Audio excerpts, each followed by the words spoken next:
Bring it on. Want some, get some. How about those friggin' Pirates? Yes, I am a pirate. You have to go with the Pirates because, of course, they have cannons and everything. It's a pirate's life for me. Be proud of who you are and what you are. You're Pirates. It is a first down.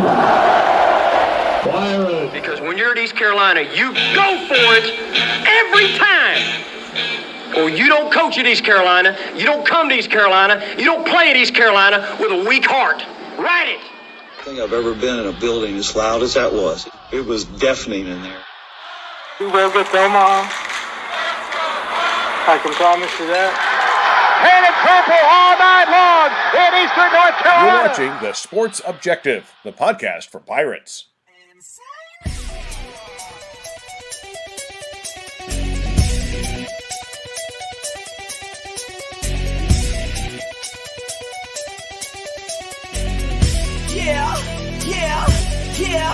Yeah. My heart is purple and gold. I'm a pirate down to my soul. And I don't back down, not at all. Find out when the cannons explode.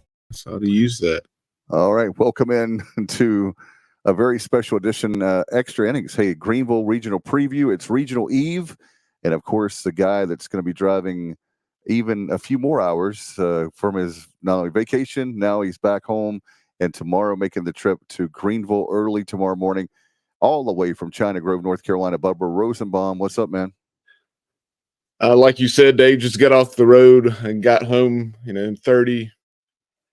45 minutes ago from the Pigeon Forge, Gatlinburg area. Had been there since Monday.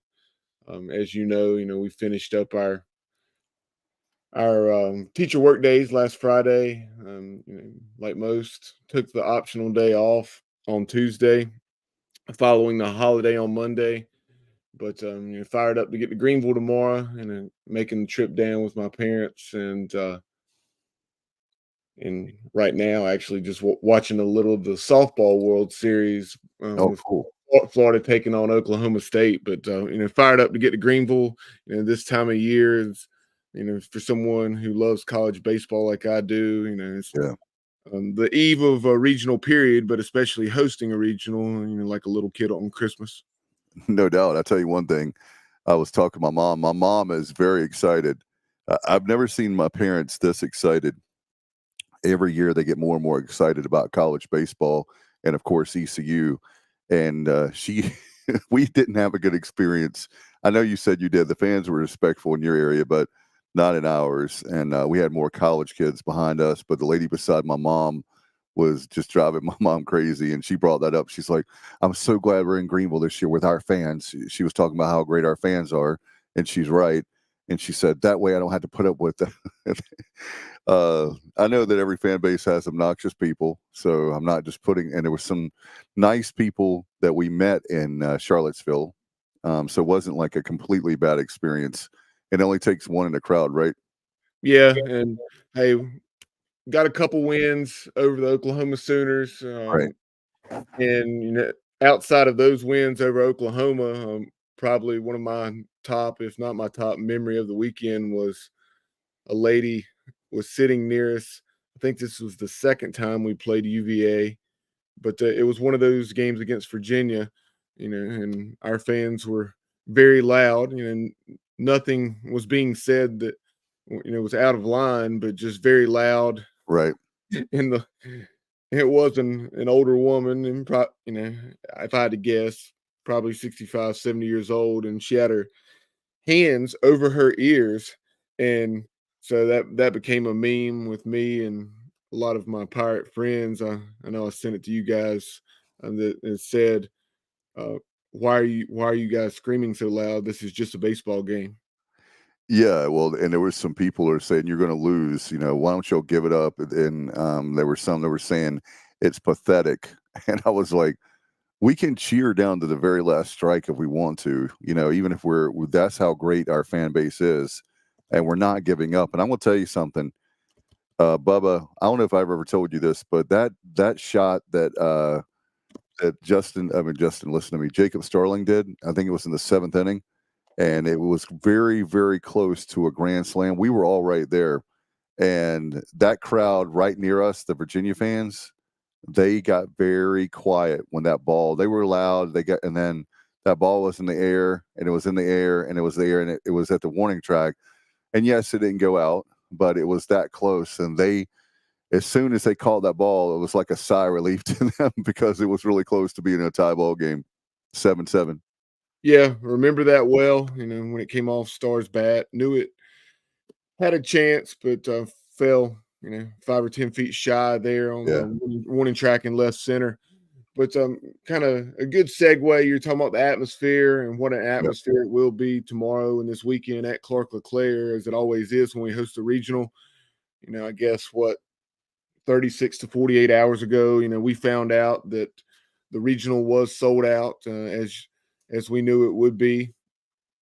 I mean, I think there were 100 single game tickets, Correct. or 100 tickets For that the jungle, were right? sold for the jungle that were gobbled up very quickly on Wednesday morning to make it an official sellout.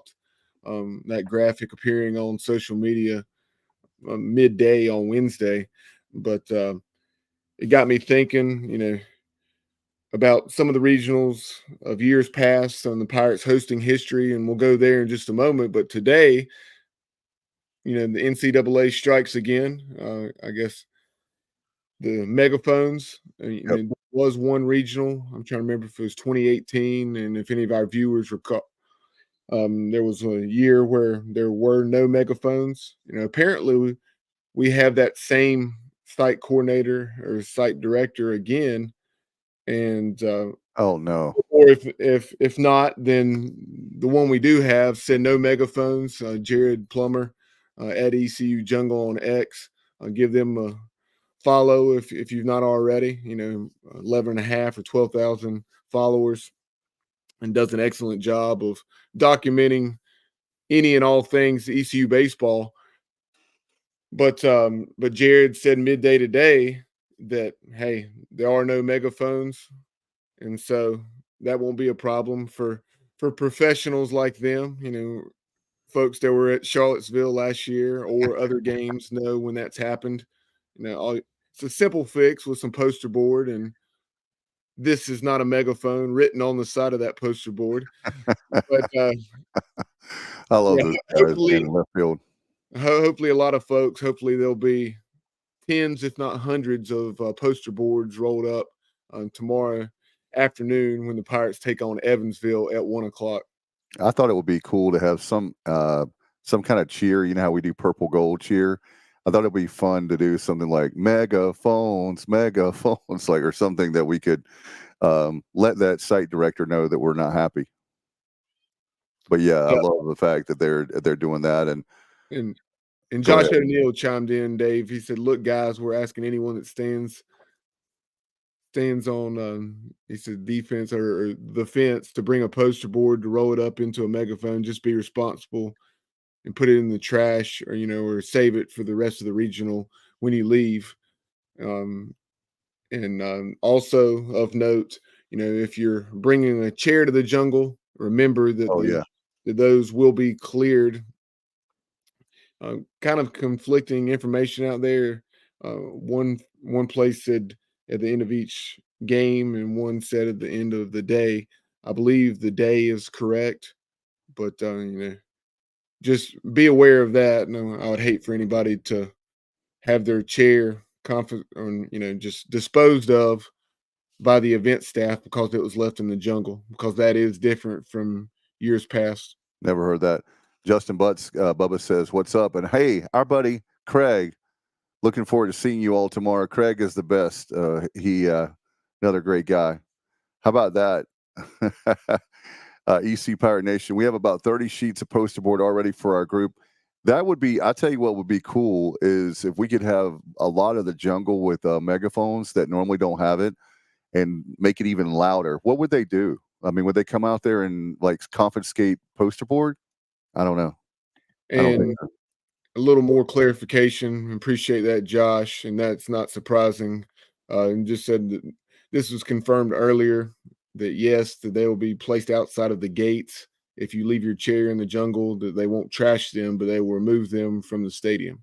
So in other words, people, And for people that don't know what we're talking about, I'm sure that most of the people watching, or listening, but if you don't, that's the way you get a good spot is you have your chair and you keep it right there. And I guess the only thing I could think of is they're trying to be fair to everybody. But I mean, I know those guys and ladies in left field. They've been going to games. They're some of the most devoted fans and some of the best fans we have. And let's have fun with the regional. That's what a regional is for. And it's I'm not getting on my soapbox, but I do love how they try to be we've got to be neutral. Well, the reason why those teams got the regional sites is because they're good. And they are going to have a bias because guess what? It's at their home field. This particular case, it's Clark LeClaire Stadium. So yeah, we have a jungle. It's one of the best atmospheres. I notice that when I go to different places, and Bubba, you go to more than I do, but the college atmosphere, especially baseball, it's no comparison. And it's not like that I'm saying that we're, like bragging about us and have nothing to back it up. I mean, those people in the jungle are amazing. And then there's some people in the stands that are really loud too. Yeah. Todd, Jared, Brian, all of them out there, and the guys in center field as well. They all do a tremendous job of supporting the Pirates and creating a rowdy atmosphere. And earlier, I was watching the media day or post practice media availability, from each and every team in the regional, and Tom Walter, the head coach of Wake Forest, and then Bradley LaCroix of VCU, and then also Wes Carroll of Evansville. They all had great things to say about the jungle and what they've heard and how it's kind of one of those bucket list destinations in college baseball. And then the players from those institutions said the same. I know Ike, I believe, is one of the key cogs for VCU, and he was a transfer. And VCU has plenty of those, as they had a roster overhaul prior to this season under Coach LaCroix with 25 new pieces. But he joined that VCU program and transferring in from North Carolina. So he had experienced the jungle before, and certainly, shared those experiences, I'm sure, with his teammates as to what they could expect. Especially if the Rams were to knock off Wake Forest and take on East Carolina or Evansville. heaven forbid Evansville, on Saturday in the winners bracket game. But yeah, you take a look back at our hosting history.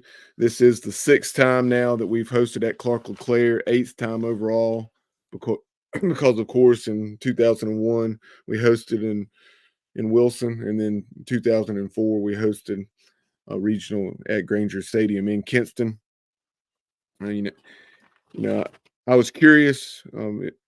I knew right offhand that we had advanced all but one of those times. We've won. The only regional that we did not win was 2018. So that was when the Pirates lost to South Carolina and then jumped out to an early lead against UNC Wilmington, and then had the 4-5 hour rain delay and had to pull Jake Agnos from the game. And we were up 6-0, right? And that year we went 1-2. We had defeated UNC Wilmington the opener, and yeah, we were out. I don't know if it was 4 or 5-0, and then UNC Wilmington had that 9-run 5th inning, I think it was. But that was the only inning they scored. But yeah, 1-2 that year. Outside of that, we won a regional in 01, 4, 9, 19, 21, and 22. Looking to go 7-1, of course, this year. But our record in a regional is 15-5 at Clark LeClaire, 21-5 when you factor in Wilson and Kinston. So 21-5 as a host. And this year we're, of course, 26-4, I believe it is, at Clark LeClaire. And those 4 losses were decided by a grand total of 7 runs. Southeastern Louisiana, and then Duke, South Florida, and Charlotte. Yep, and we've got I'll tell you one thing, Bubba, again with the fans, the ticket prices, my mom and I were talking about this last night. Ticket prices are unbelievable for this regional, and I can't wait. I'll have to look and see if I can find some. But if you're looking for a ticket, secondary market, you're going to have to pay a pretty penny to be able to go to see a game, much less the whole entire regional. Yeah, I saw some, I guess it was yesterday on StubHub or SeatGeek, went for 800, Yeah, $850. my Yeah. mom and I were talking about, like, oh my God. Yeah, you can pay your mortgage off, or at least a month of your mortgage there, Bubba. Yeah. There's no way in the world that I can imagine your family not being at it. If we had everybody, I know that people in the Pirate Club have said in the past, I wish we had more Rosenbaums, and I can absolutely agree with that.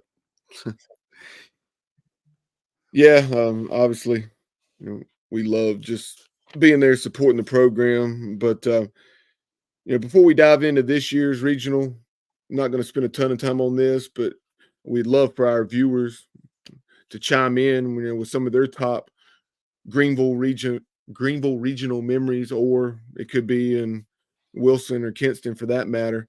But I just went through, thought of 1 or 2 top moments from each of those regionals that we've hosted thus far.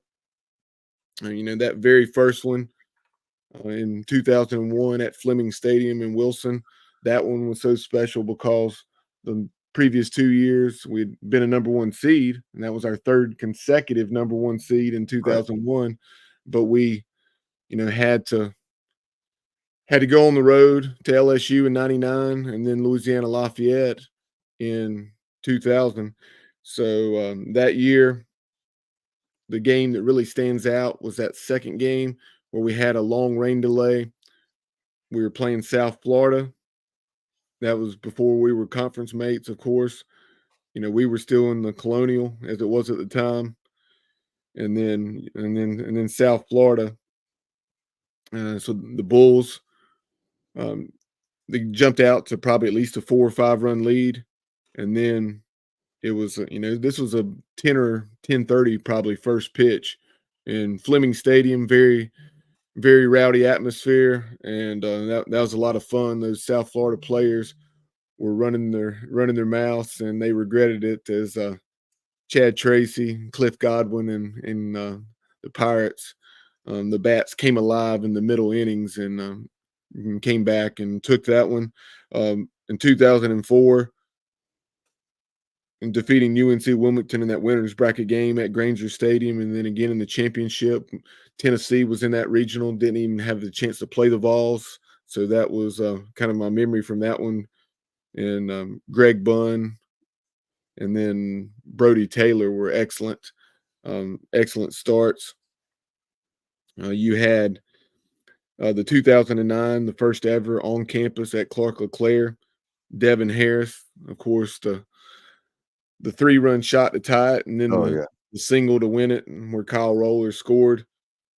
And then going to 2018, the memory was unfortunately that rain delay against UNC Wilmington, and Jake Agnos, after nearly 4 shutout innings, having to be pulled from the game. 2018, you lose to, 2019 you lose to Quinnipiac and then come out of the losers bracket. Even though this sounds odd considering you played out of the losers bracket and won the regional, but a couple of the top memories actually came in that game that we lost to Quinnipiac, and that was Burley striking out the side, and also Burley showing off that arm from right field, and hosing a guy at the plate, much like JC hopefully will, if that opportunity presents itself this weekend. And then I guess 2021, you'd had less than full capacity for the entire season due to COVID, and then you play Charlotte in that winners bracket game. You had the big hit by Lane Hoover, coming back from a 5-2 late inning deficit there, and the players talking about you could feel the ground on Lewis Field shaking. It was so loud at Clark LeClaire, Yeah. and then Zach Agnos in 2022 striking out 2 there in the ninth inning. He had pitched minimally, and then he came in, got those 2 big Ks, a mammoth blast by Josh Moreland, I think in the middle innings, well out onto the Cliff Moore practice facility, and the Pirates took that game over UVA 4-2 to move to 2-0 in the regional. So those are just some of my top memories. Let us know some of yours, and we'll get to them. We'll get to them now. From Josh O'Neill, he said that his most memorable was actually on the road.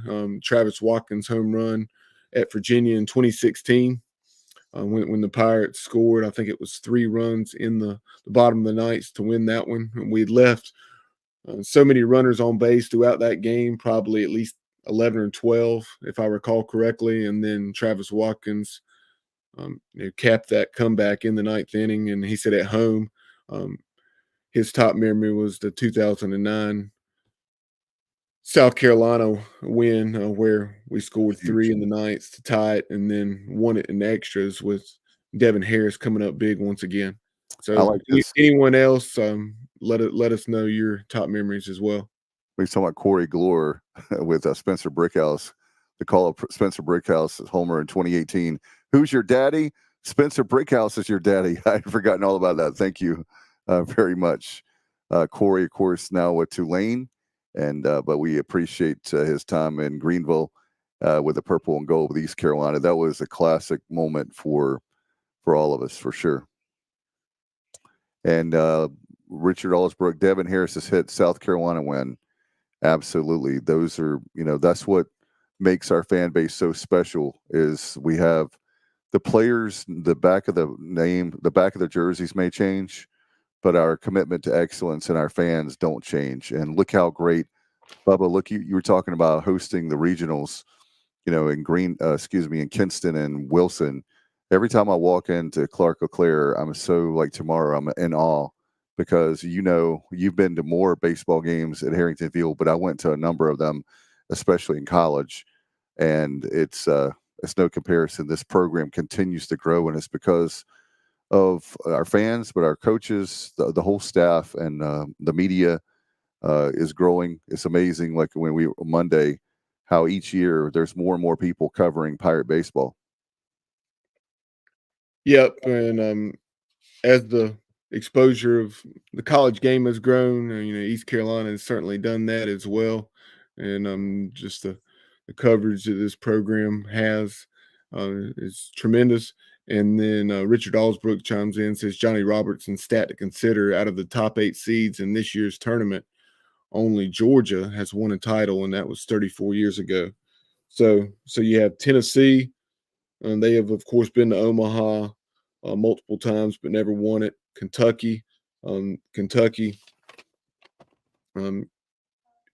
is right there with East Carolina as programs in the field that have not been to a College World Series but are a host this year. So hopefully we can obviously change that. Something we certainly hear every year this time. And then let's see here. You also have Texas A&M, North Carolina, Arkansas, Clemson, Florida State, and so Florida State, obviously, all those appearances in the College World Series under Mike Martin, but were never able to win it. North Carolina had the near miss against Oregon State. Actually, I guess 2 title series against Oregon State, but one in particular where they had a 1-0 lead in that best of 3 series. Oh yeah, and had a late lead in game 2, and we're unable to close it out. Here's another one for you, Bubba. Johnny Robertson, good old JR, Johnny Stats. Clemson has lost 5 straight regionals at home. How about that? Great stat, JR, and a very mind-boggling stat because I didn't realize obviously the numbers bear it out. If you host, I mean, I talked about East Carolina's success hosting the Pirates prior to this year. And have hosted 7 regionals. We've advanced on 6 of those occasions. The only that we did not, once again, in 2018.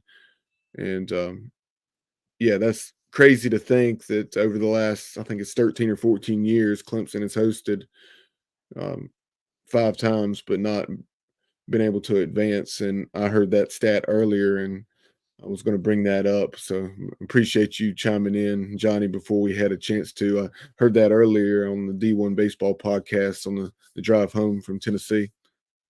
And yes, Richard, he says go VCU. And he made Richard was reading my mind. He said earlier, by the way, Bubba, that VCU, I wish I could see that game, but we have a big concert tomorrow night in Williamston. We have Trial by Fire, the Journey tribute.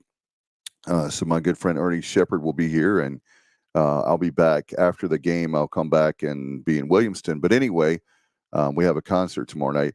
But if not, I would be at that VCU Wake Forest game because if you're, they won the Atlantic 10 for probably the people listening. Most people listen to the show and watch the show know that because they're a lot smarter than I am. But you have Wake Forest that was number 1 for a lot of the year, but VCU is no joke. And I hate that we didn't get a chance to see them and play them because of the rain and the weather. But VCU is a lot better than some people know or think.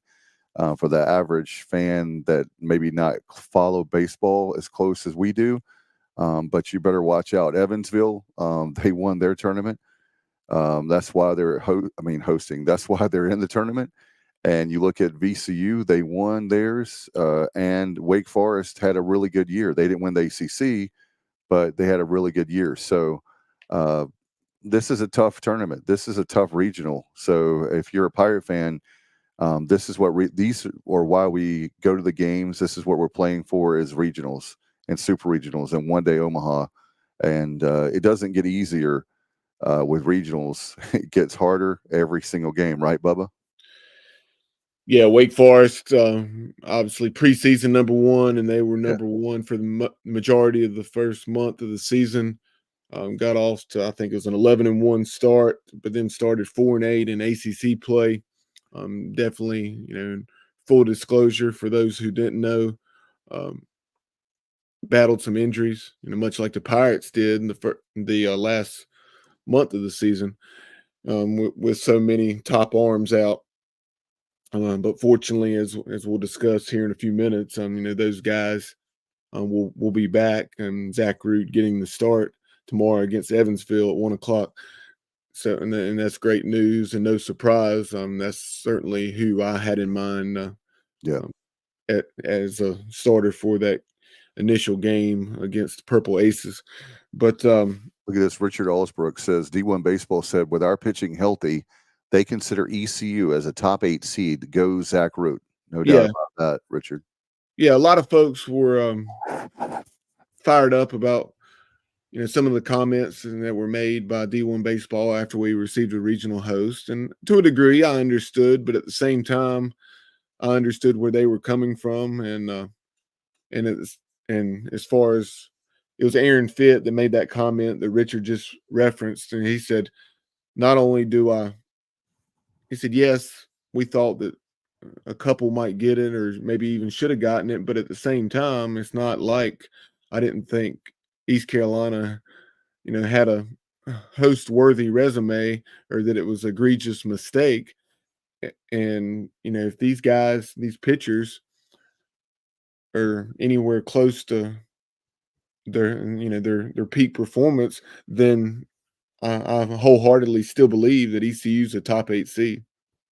Yeah, when you look at, I said that all down the stretch about the pitchers being healthy and with our pitching staff, and that's what's been hurting is that we're not 100%, but we're Pirates. We're going through the storms now, and Bubba, you've played the college ball.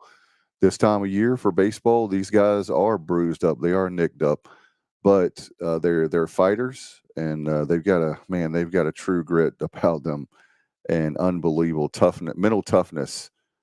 So I expect good things. I think when people were talking about with Savage, well, you know what? Burns may not even make it. He may not even. Well, we may not even. My point is, we may not even be pitching Savage versus Burns. We could lose tomorrow. They could lose tomorrow, or one of us lose, where we won't see each other either way, I guess. But this particular case for the winners bracket I'm talking about, this, you don't know what's going to happen, but you definitely have to plan that you're playing Wake Forest on Saturday night. That's no disrespect to either team, that being VCU or Evansville. But that would be a killer matchup. But I think what it comes down to me, Bubba, is the defense. I think the one thing I would say is I really hope they're dialed in, because when our defense is on, as far as in the field, the fielding, it's like lights out. And so that's what I'm praying for, is that to keep the errors as low as possible, maybe not even zero, I mean, maybe not even one. So that's my only concern, is just we got to play extremely focused, and you can't, and it's easier said than done, I know, but you can't let up when it comes to regional. One mistake can be the difference of winning a game or winning a regional and not winning. So we'll see how that plays out. But Zach Root, definitely, I think he's going to be great tomorrow. I feel very confident. I think he's well rested. And it's hard to know with Bubba, following the game probably closer than I do. The arm soreness is a tricky subject, because arm soreness for you, soreness for me, we don't have the same bodies, obviously, so it's going to be different how it affects us. Yeah, sure, and that's something. Obviously, just to defer to Cliff on that, and I'm not gonna. No reason, and now he's back. I'm not even gonna go there, because one, I don't have the knowledge and insight on that situation, and two, Zach's back and starting tomorrow, so that tells me all I need to know. But it will be interesting to see. His last week he went 3 innings. I think it was 40, 45 pitches. Um, Obviously, tomorrow will be his biggest workload in about 6 weeks. So it will be interesting to see exactly how many pitches he can throw tomorrow. He's going against a veteran lineup with Evansville. They're hitting a little over 300. If you missed How our many interview with Wes Carroll, who's in his, I think, his 16th season there at his alma mater, um, done a heck of a job, especially here in the last few years. Taking it to another level this year, getting to the tournament, upsetting a mild upset of Indiana State there in the Missouri Valley Conference tournament. They were 2-2 against the Sycamores this year, and then they lost all 5 of these games, but they started the year with a very challenging non-conference schedule, midweek games at Vanderbilt, Kentucky, a weekend series at Mississippi State. So with those challenging non-conference games and some other things working against them, I think they started something like 10-16, but since then have gone 25-7, because they're now 35-23. So they've been red hot, playing excellent baseball. Coach Carroll pointed out how they have several 23 and 24-year-olds on this team. So no, they're not accustomed to playing in a regional, but a bunch of veteran guys going against Zach Root and the Pirate pitchers tomorrow. So gonna be intriguing to see how that one unfolds. And so if you missed that interview, go back and check that out on the YouTube, and then also our conversation with Larry Sorensen, former MLB pitcher, who's the color analyst for Wake Forest. It's typically on the TV side, but at the ACC tournament and then this weekend at the regional, will be alongside Stan Cotton, the longtime voice of the Deacs, and primarily, of course, in in football and men's basketball, but does baseball as well, and that duo will be at Clark LeClaire this weekend. Looking forward to that. And obviously, Bubba, one of the things that we've talked off the air, but we haven't had a chance to talk on the air, but if you have a choice between Wake Forest or Duke, a lot of people saying you take Wake. We're not saying that Wake Forest is not a good team, but man, we'll be talking a little bit about, before we leave, you can get out of here, about the regionals around the country, the other 15, and just kind of highlighting them. But Duke was a tough game for us, even there in Clark LeClaire, one of our losses this year. And as far as home is concerned, and I felt like their bats and their arms were just wow. Never seen that from a Duke team. I believe it was the first time in 60 years they won an ACC tournament for baseball.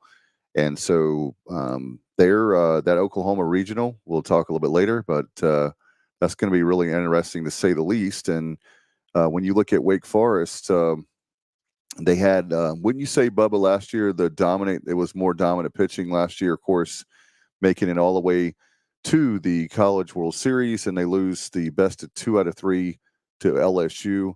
And that was a great College World Series. In fact, Alex, my son, remembered that. We were talking about it as I took him to the baseball game on Tuesday night. Yeah, I do think Wake Forest was deeper a season ago. This year, between pitchers and position players, they have 3 guys that are expected to be first round picks, depending on which publication you look. You have, of course, Chase Burns, 10-1, 2.46 ERA, and 95 innings, has surrendered just 57 hits. Opponents hitting 171 against him, 184 strikeouts compared to just 26 walks in those 95 innings. So you can do the math there. He's striking out more than 2 per inning, which is just insane.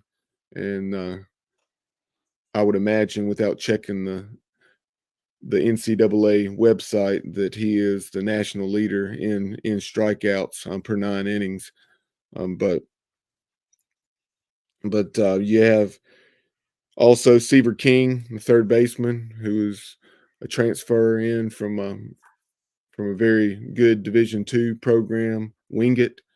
And then also Nick Kurtz, who hit 22 bombs and had a massive Oppo home run to win that game against the Tar Heels in the ACC tournament in Charlotte. Absolutely. And again, that second game will be at 6 o'clock. The first game at 1 o'clock, our game, East Carolina against Evansville, the 1 seed against 4, will be on ESPN Plus. And then tomorrow night at 6 o'clock, the nightcap will be on ESPNU, and that's VCU and Wake Forest again tomorrow night at 6. So we'll see how that plays out. And of course, the winners bracket will be tomorrow, Saturday night at 6. The losers bracket will, of course, be at noon. And then we'll have the Sunday night championship, if you will. That's at 6 o'clock. And of course, Monday, if necessary. Hopefully, we don't need to get to Monday, right, Bubba? Hopefully not, but as long as we win the regional, that's obviously fine with me. And a little bit more about VCU, because we aim to reached out to the folks at VCU, but I believe they're actually between baseball media relations directors. Obviously, they have someone that's handling those duties, but on an interim basis until they make a new hire there. So, unfortunately, unable to get Bradley LaCroix, their head coach, or anyone else on. But a little about the Rams. Won the regular season and the tournament in the Atlantic 10. Like I said, had 25 new pieces on that roster. The majority of those transfers, led by Ike, hitting well over 300, maybe upper 300s, and a lot of extra base hits. And he's someone that will be interesting to see the success he can have tomorrow against the Deacs. No doubt. I'll tell you what, like I said, any one of these teams are capable of winning. And so make sure that if you're playing, that you definitely have your best game. And also the fact that our fan base, I hope they know that they probably know about Wake Forest being good. I'm not sure. Some of them may not know at all about Evansville and very little about VCU. So just know that the Greenville Regional is not easy. I'm not saying it's the toughest regional, but it's definitely not easy. And you would expect that because we are the last regional host. That's okay. We got it. But the 16 regional host at that number 16 spot, you're going to have a tough number 2 seed with Wake Forest. And Bubba, wouldn't you say was the 3 the easiest, not the easiest one, but the lowest 3, if you will, for VCU? Generally, wise, I'm not. Yeah, I mean, generally they try to balance it out, as you're saying. So I would say they're somewhere in the middle or bottom of that 3 line. But when you get a better 2 seed like Wake Forest is, yeah, generally you're going to get someone that's a little bit lesser of a 3. But Brandon Ike, the star for VCU, 376, 14 bombs, 61 runs batted in, also 27 doubles. And VCU, their offensive stats aren't going to jump off the page at you outside of Ike. As a team, hitting 278, 58 home runs, 112 doubles, 468 team ERA, 975 fielding percentage, which isn't bad. But one of the things that did stand out to me about VCU is their pitching depth. They have 4 or 5 guys very reliable out of the pen. Brian Curley leads those. 6 wins, all in relief. 17 appearances, not a single start. 6-0, 2.51, 75 and a third. So he's a long relief guy, to say the least, because you obviously do the math there, dividing. So you're looking at 4 or 5 innings per outing, and sometimes more than that. He'll log as much as 6 or 7 innings in relief. So he's a guy that you can probably expect to see a lot of this weekend. You also have Owen Tappy, 7-2, 2.95 ERA, 23 appearances, again all in relief, and he's been a short relief guy, 39 2/3. Opponents hitting just 234 against him. Mason Martinez, 4-0, 3.05 ERA, 18 appearances, all in relief. And Cade Dressler, 3-2, a 3.82 ERA, 14 appearances. And those 4 guys that I just named, Curley, Tappy, Martinez, and Dressler, opponents are all hitting 246 or less against them. And Martinez has limited opponents to just 204. Hey, how about this, Bubba? John White makes a good point. He said VCU lost all games to ACC except one win against State earlier this year. I knew they played in February. I believe they played North Carolina, but didn't realize. I don't know how many teams they played, John, but in the ACC. But that should be interesting, to say the least. Yep, and John, correct me if I'm wrong. I don't have the information in front of me. I believe that you talk about that loss to State. I believe that was the Sunday game in a weekend series. But obviously, some information about Bradley LaCroix. I say obviously, but not so obviously. He was a guy that's kind of intertwined into Keith LeClaire and Jack Leggett, and that's because he played at Clemson in the late 90s. I think finished in 2000. So he played for Jack Leggett, and then because of that, got to know Coach LeClaire, and then he also coached, in addition to at least 2, maybe 3 different stints at Clemson that added up to 15 plus years there at Clemson. Also spent 2 seasons at Western Carolina, Keith LeClaire's alma mater, and then also where he coached and had so success prior to coming to Greenville. I'll tell you what, I'm looking forward to it. Bubba, is there something tomorrow? Is there a certain, and as far as the atmosphere is concerned, for those just joining us, there will be no official megaphones, but maybe some different. He was saying, John White, by the way, said it was Saturday 1-6 against ACC. Who is pitching for Wake? He said. For Wake, John, it is Falco, the Maryland David transfer. Falco, right? Yep. David Falco, 2-4, 5.87 ERA. He's appeared in 28 games, and this will be just his, or obviously 29 tomorrow, and this will be just his 5th start in those 29 appearances.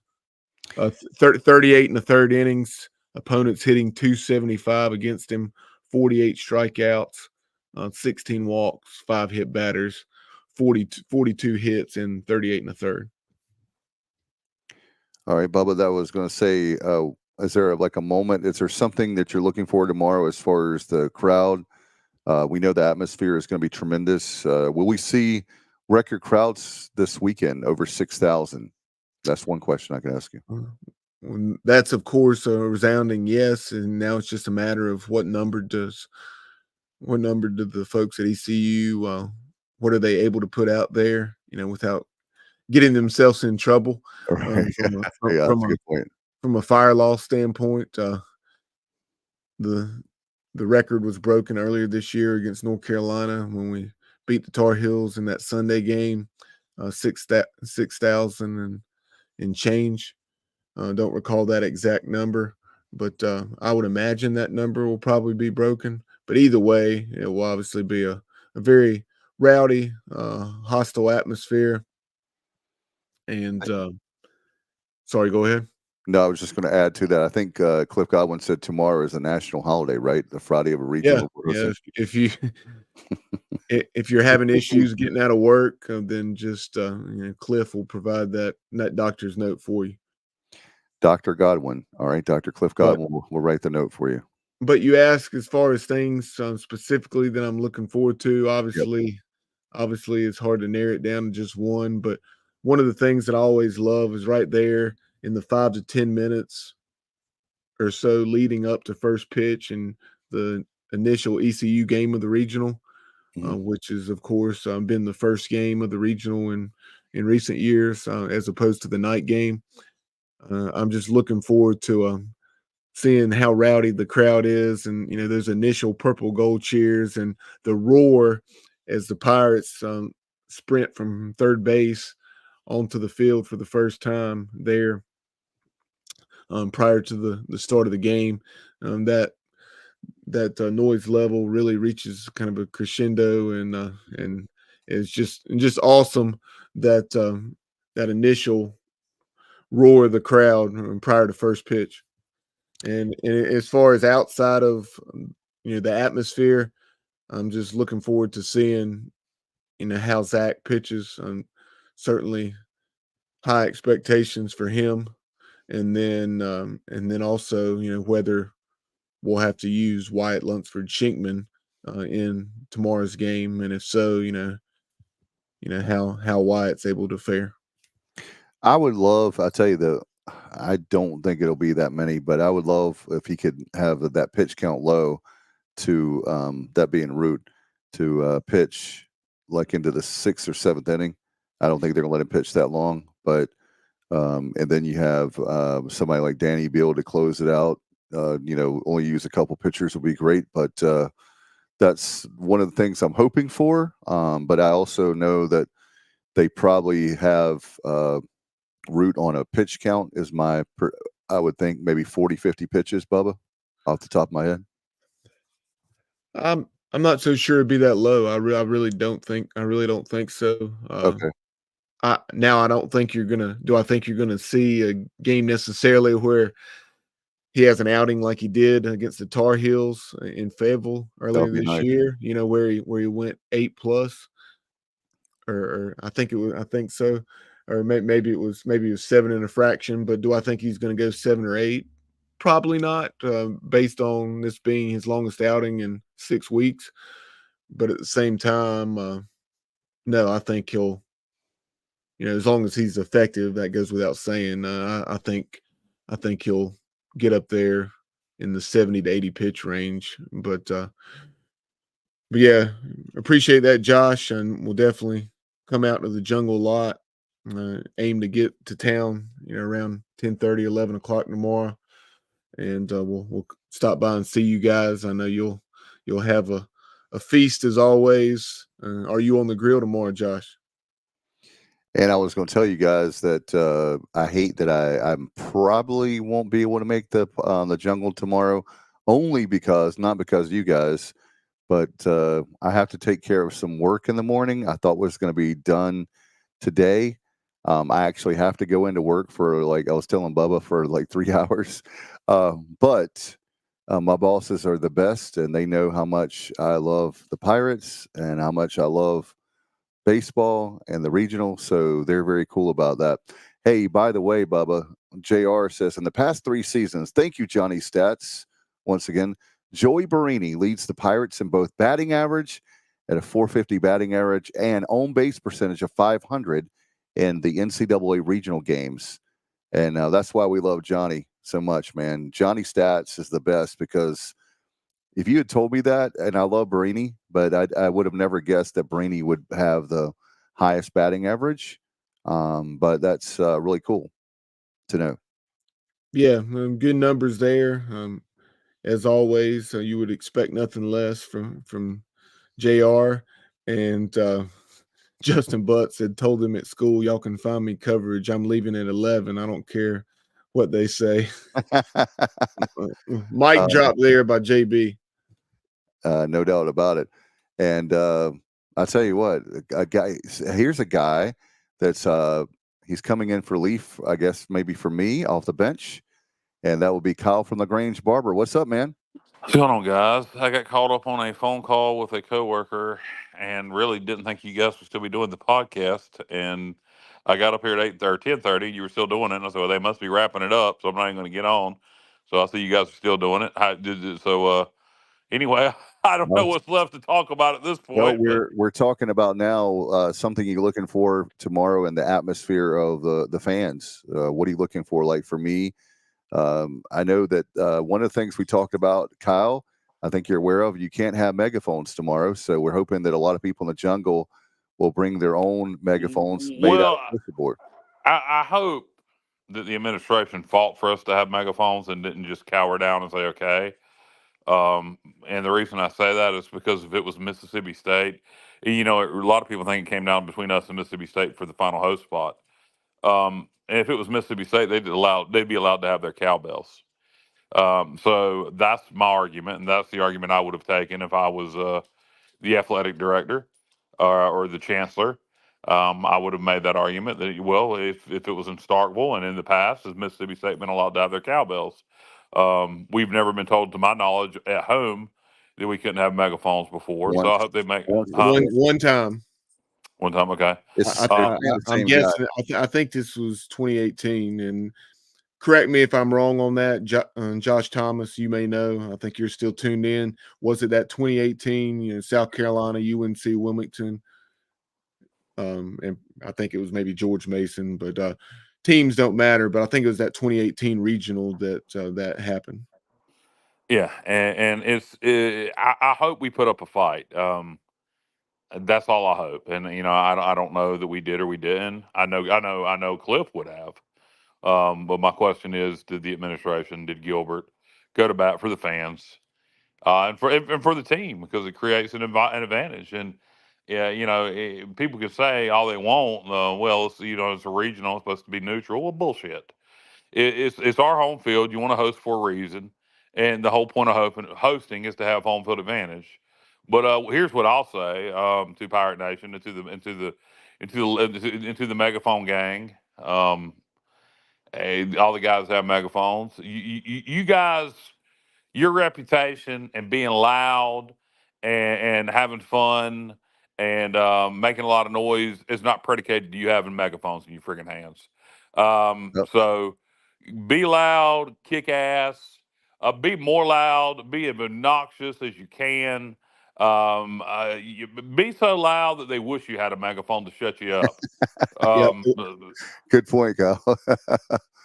a Oh lot of my. these things are, these things are so ingrained over the last several years, or a couple decades really, or more, that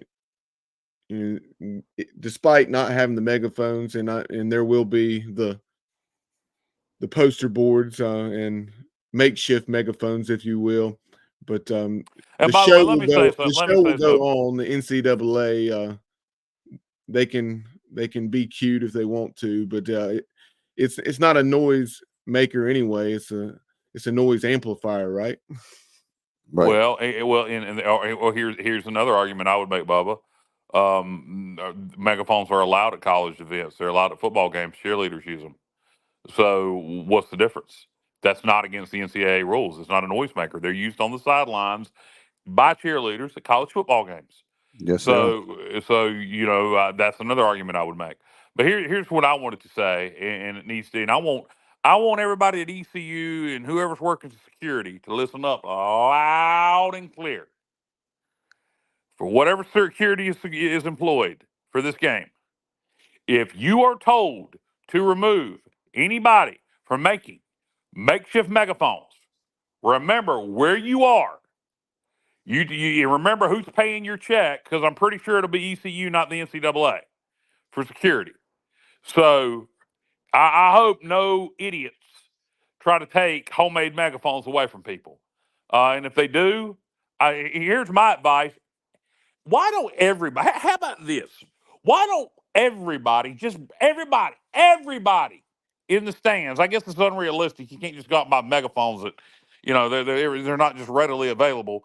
But I wish everybody, because I know they're going to tell everybody they can't come in, but everybody make a homemade megaphone. If you don't normally have people in the stands, make them out of poster board. That way that you can't throw everybody out. So my advice would be everybody make a homemade megaphone. Are you going to make one? I won't be there. Okay. But if I was, I would. I can hear Kyle right now, even showing up Well, in that's the how you parking lot. fight power. You can't fight stuff in small numbers. 3 or 4 people can't fight something, but 5,000, 6,000 people can. So if 6,000 people show up with homemade megaphones, you ain't got to worry about them policing it. Not only that, but just the fact, like what you said, is that they can't stop people from cheering. Period. Yeah.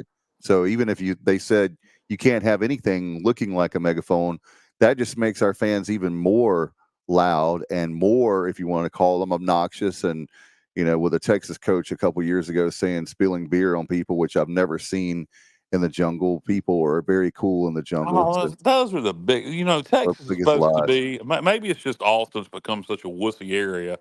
With apologies to the Texas music scene, but I've never seen a big, from Texas, where Texas getting all butthurt over horns down. They're the biggest bunch of pansies I've ever seen in my life.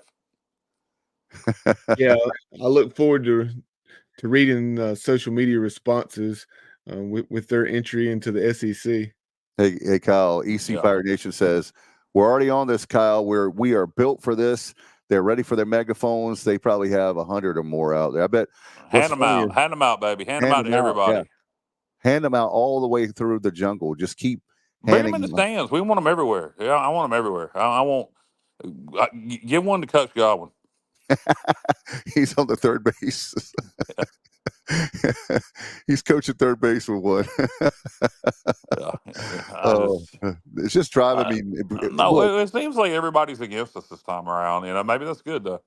When you look back at the selection show, the first question to the NCAA committee chair was, why did ECU get the host spot? Now they're taking the megaphones away. So, historically, we do well when things get stacked against us. We kind of like us against the world. Right. Who are we starting tomorrow night or tomorrow afternoon, guys? So we're starting Root, and we're throwing Savage. Savage on Saturday. Correct. Okay. Well, I thought that would be the case.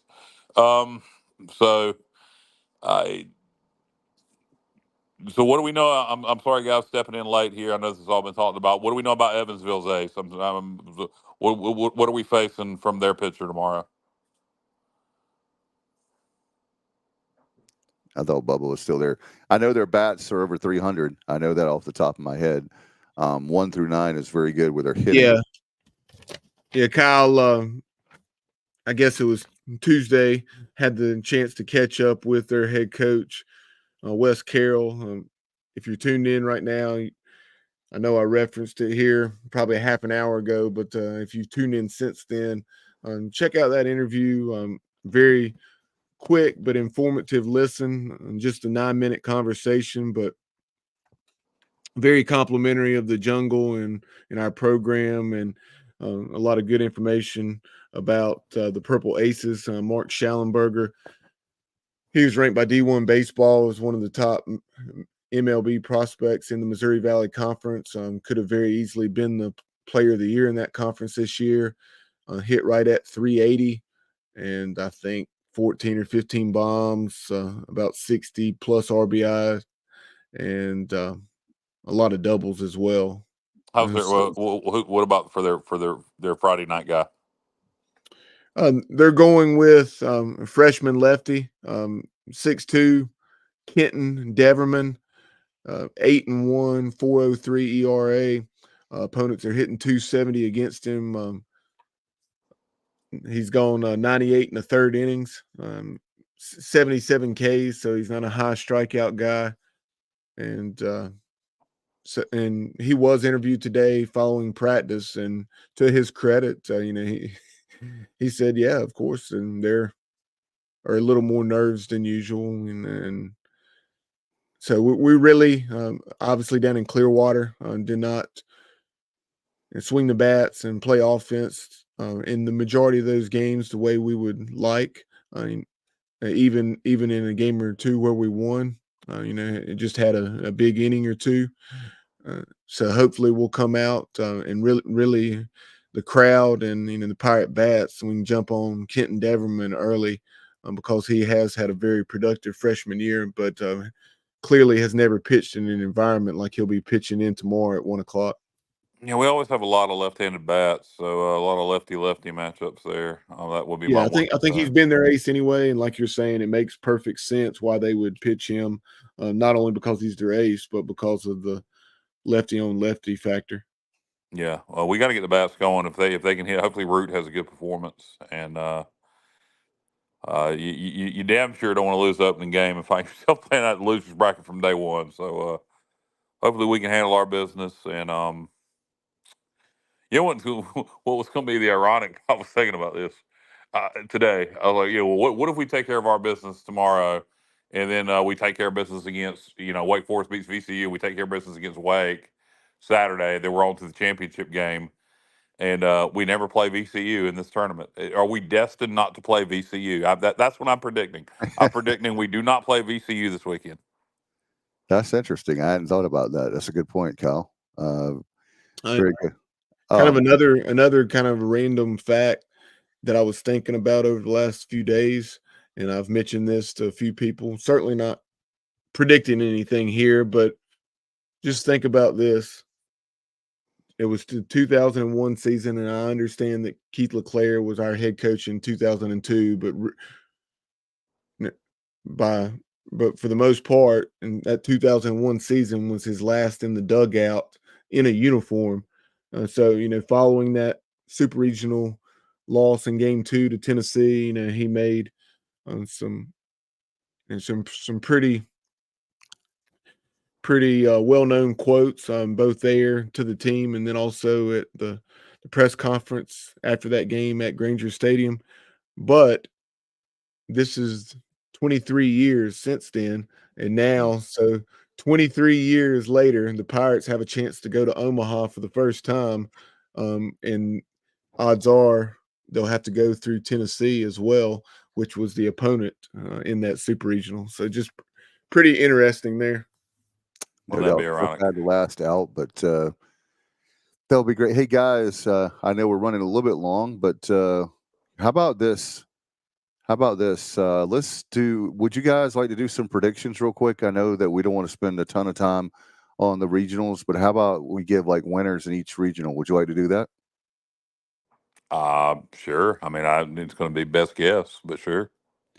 Okay, let's start out with the Knoxville Regional. Of course, we'll leave our Pirates to the last because we love suspense around here.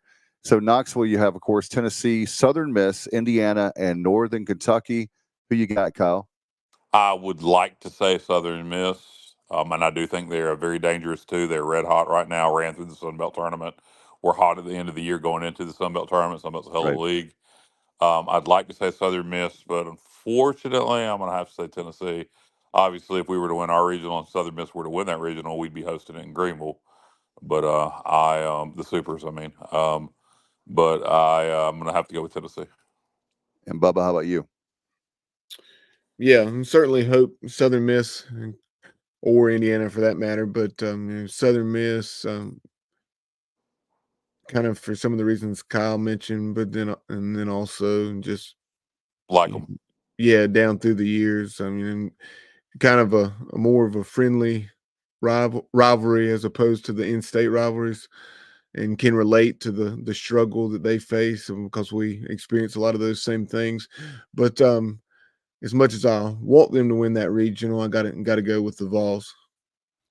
I'm going with the Volunteers as well. Southern Miss, it would be really cool to have in Greenville. All our rivalries, especially in football, but I like Tennessee and Knoxville. Let's go ahead. Very quickly, Dave, just one more note about that matchup, and that was a super regional last year, where Tennessee had to win, and they won 5-0 in Game 3 of that super in Hattiesburg. Both two seeds. They were both 2 seeds, Yep. and one on the road. And Southern Miss got the hosting spot. Had a Where high, I think was it because they that had a Southern higher. Miss came out of last year? Do you recall? I can't remember. I want to say. Where's James when you need him? Yeah, no kidding. It was either Georgia Tech, Florida, or Florida State. It was either a Georgia or Florida school. I remember that, but I don't remember which one of those 4. Okay. By the way, Norm, who's watching on YouTube, we have been talking a lot about the NCAA site lead, Outlaw, and the megaphones. We have been going after them. And Kyle talked about Mississippi State, where they would allow the cowbells. So we have been calling them out for at least twice on the show. And now go back after we're done live and rewind it, and you'll hear I went after them pretty good. It was Auburn.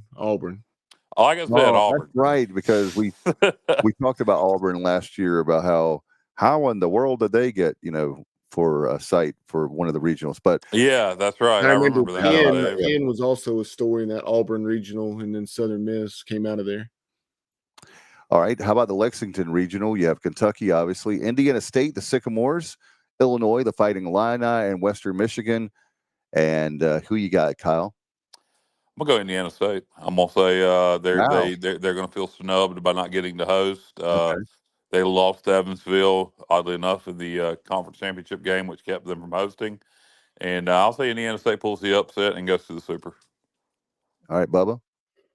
Definitely hope it's the Sycamores. I think it will be Kentucky and Indiana State in that regional final, but I will go with the Wildcats. We almost hosted a super regional in 21, if you remember. Indiana State, I was pulling so hard for them for the Sycamores, and we've been following them closer after that the last couple of years. But and that's what scares me about Evansville a little bit is Missouri Valley is not a bad baseball league. No. And Dallas Baptist was playing in that league up until this year. After being independent for so long, they went to the Missouri Valley and now Conference USA. But and Indiana State is, that's who Evansville beat. So that's what worries me about them a little bit. But anyway, next regional. All right, so we got Kentucky for everybody. No, I took Indiana State. I mean, 2 out of 3 went with Kentucky. Corvallis with Oregon State. Obviously, UC Irvine, Nichols, and Tulane. What you got, Kyle? I'll take Oregon State. Yeah, that's not even. What about you, Bubba? The Beavers. Beavers. Yeah, I'm going with the Beavers. We want to spend a lot of time there. I think that's one of the. Tulane is a dangerous 4 seed. I'll say that.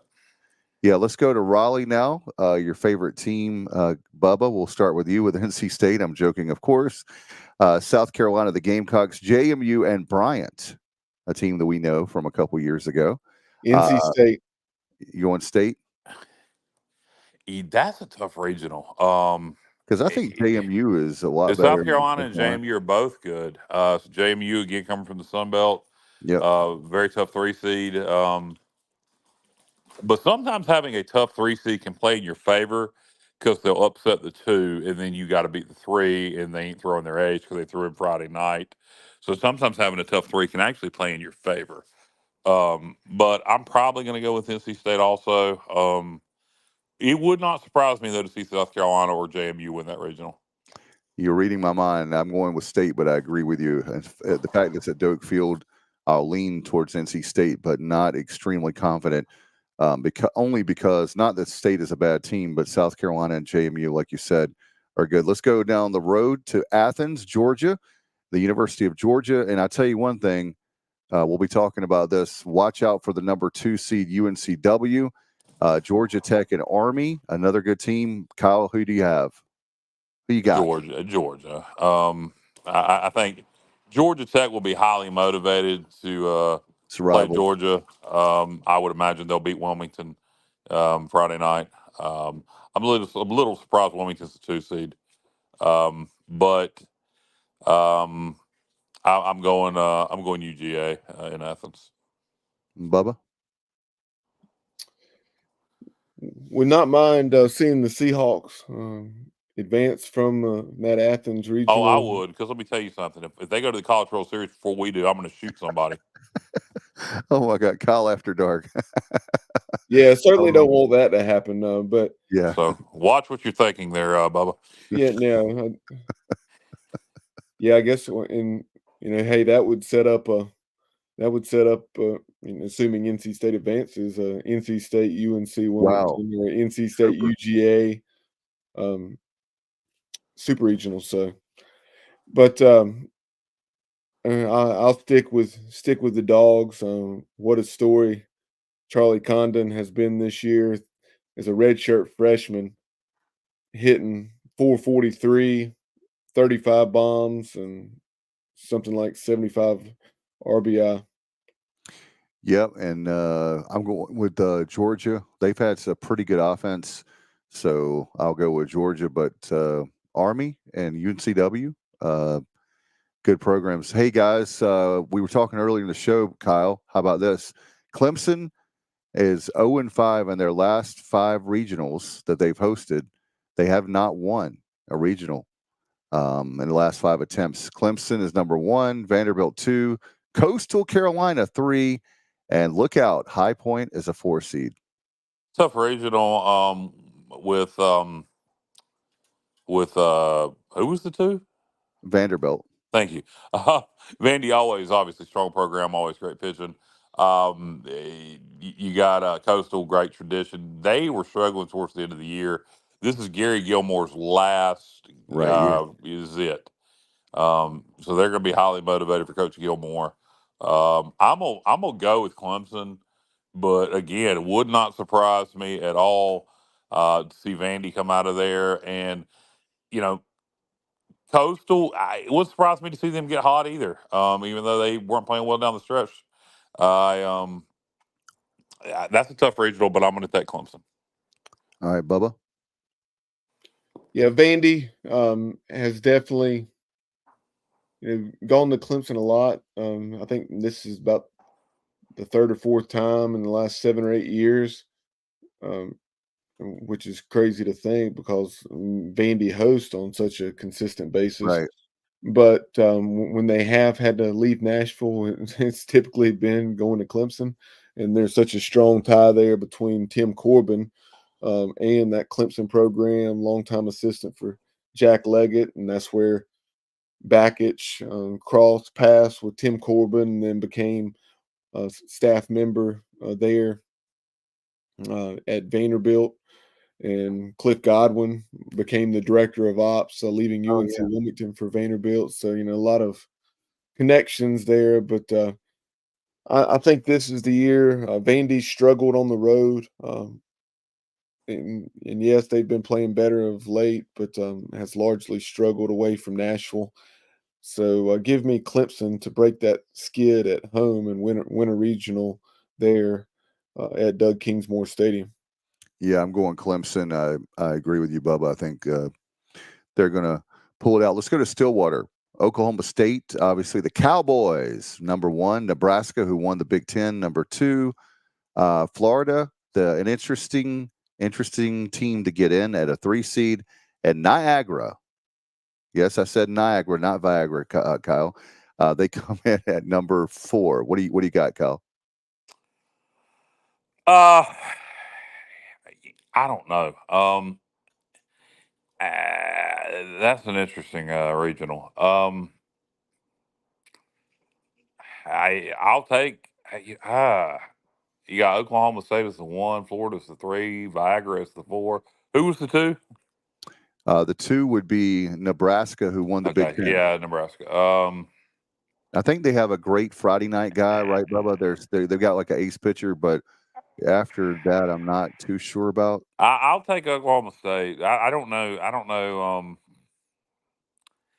I don't know anything about Nebraska. Florida is a 3. Obviously played in the SEC, so they were used to tough competition. I'll take Oklahoma State, but nothing would surprise me out of that regional. Really, Oklahoma State always seems to disappoint. Yeah, Oklahoma State was, I think, 3rd in the regular season in the Big 12, then won the tournament. Oklahoma had won the regular season, and they're hosting as well. And we'll get to the Norman Regional in a few minutes. But looking at this one, yeah, like Kyle said, Oklahoma State, despite hosting, I would like to. I need to go back and look at their hosting history of late. They're not. They clearly don't have a streak like Clemson where they dropped 5 straight, but they have struggled to advance despite hosting at that beautiful new ballpark. So it would not. I don't know. I'm tempted, even though I really do not think they should be in the field. So I was tempted to take Florida too. It would not. It would not surprise me if they came out of there. So you obviously have star power there with Jack Caglione for the Gators. So, and I've taken pretty much chalk up to this point. So what the heck? I'll go Florida as a 3 seed.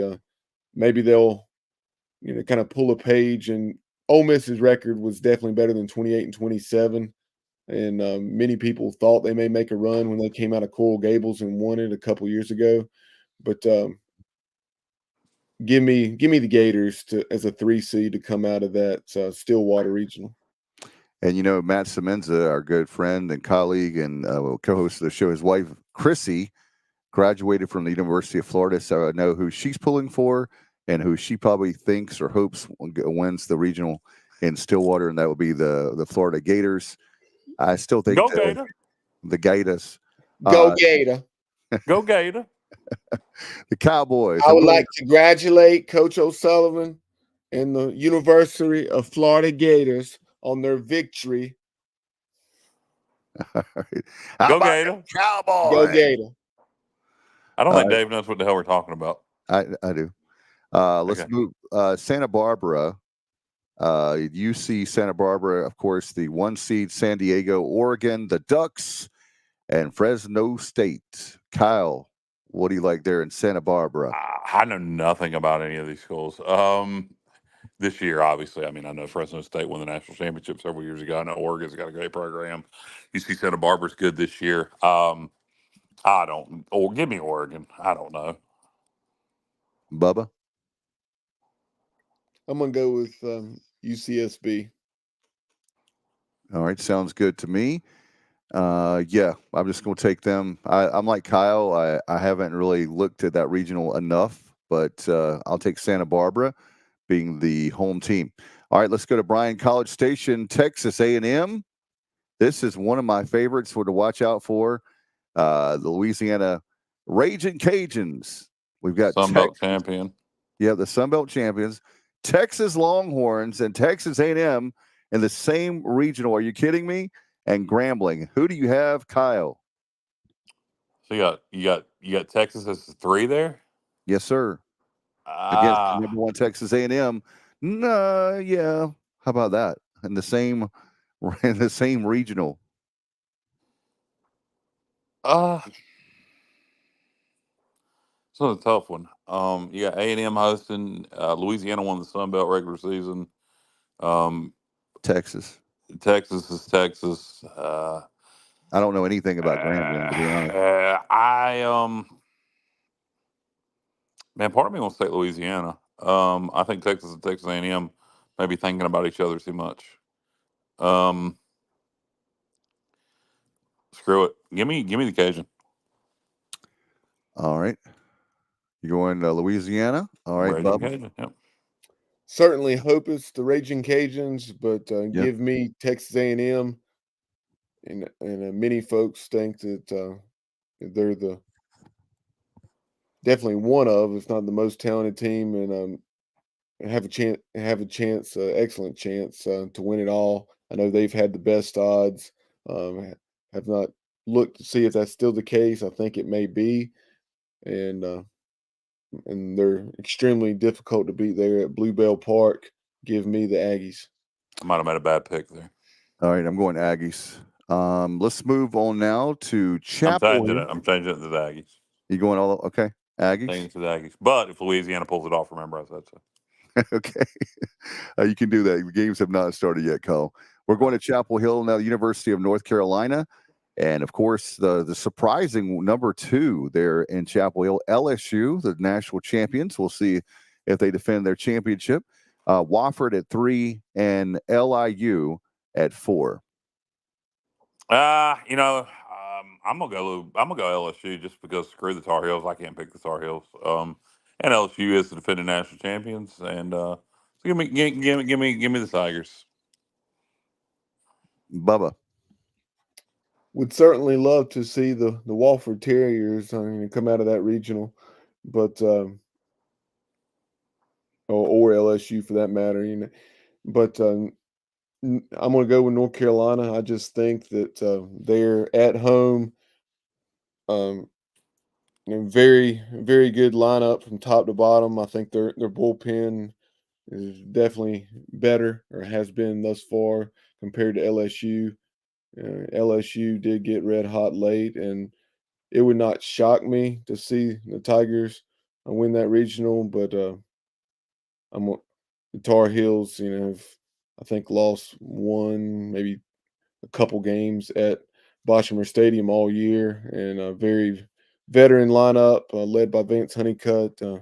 Give me North Carolina. Yep, it's in Chapel Hill, and Carolina is very good this year, and it's painfully, as I'm not a Carolina guy, but I'm going to pick UNC. So there you have it. You probably never thought you'd hear me say that, but Carolina. I think LSU's culture is going to be the difference. We may be. Hey, if LSU wins, that's even better. What Kyle Peterson says, I'm going to ask you guys if you think you can figure this out. Kyle Peterson said on the radio the other day, the toughest regional out of the 16 host sites is, which one do you guys think? The next one we're getting ready to talk about is Tucson with Arizona. You have one of Kyle's favorite teams, Dallas Baptist, at the 2nd seed. I'm kidding. That's tongue in cheek. Number 3 seed is West Virginia, and 4 Grand Canyon. So he picks that as the toughest regional. I don't get the joke about me and Dallas Baptist. I just want to get you worked up. I know you don't like. I don't have anything against Dallas Baptist. They're a great baseball program. Arizona, lowest RPI, in my opinion, should have been the 16, not us. DBU's good. One Conference USA. Who else is in that regional? West Virginia and Grand Canyon. Yeah, West Virginia's good. And Grand Canyon, they're an interesting school, man. They were one of them online schools that decided to put money in everything, and now they got good basketball and good baseball. Part of me wants to take West Virginia. Man, that's a tough one to be. It's tough in terms of who to pick. Yep. You could kind of close your eyes and put your name on, put your finger on one of the teams. Yeah, I'm gonna take Arizona just because they're hosting it. It's a long trip for West Virginia, although not a trip that's that different than any trip they normally make, and that will be a conference game next year because that Wow, makes that's right. perfect sense. I guess I'm gonna take Arizona. It would not surprise me to see West Virginia or Dallas Baptist win that regional. Bubba? Oh, let's see. Yeah, I'm the same way. It would not shock me to see Dallas Baptist or West Virginia kind of pull the mild upset there. I mean, you can hardly even call it an upset. Dallas Baptist is kind of due. They seems like they're Yeah, always there, and so never do far. anything. Yeah, West Virginia, of note, Randy Mazey's retiring. And so Oh, you wow. have that factor there, and I think they played better down the stretch. If I'm not mistaken, they got a couple of key pieces back, and I know their final series of the regular season, they took 2 out of 3 at TCU, and I know TCU didn't make the field, but that's still no easy task to go to Fort Worth and win the series. But I honestly don't know enough about this one. Hadn't had the chance to dive into it enough, but I'll go DBU. All right, for Tucson, for me, just because they're hosting is so tight, like Kyle said, I'm going Arizona. Next up, where we were last year in the Commonwealth of Virginia, Charlottesville, UVA, Mississippi State, St. John's, and Penn. Those are your 4, Kyle. UVA is good always. Who was the 2 and 3 again? I'm sorry, I'm half asleep. Mississippi State and St. John's. Thank you. Okay, Mississippi State. We always know what they are. They were a bubble host team. St. John's always wins the Big East. Very underrated baseball program, as a matter of fact. Very underrated.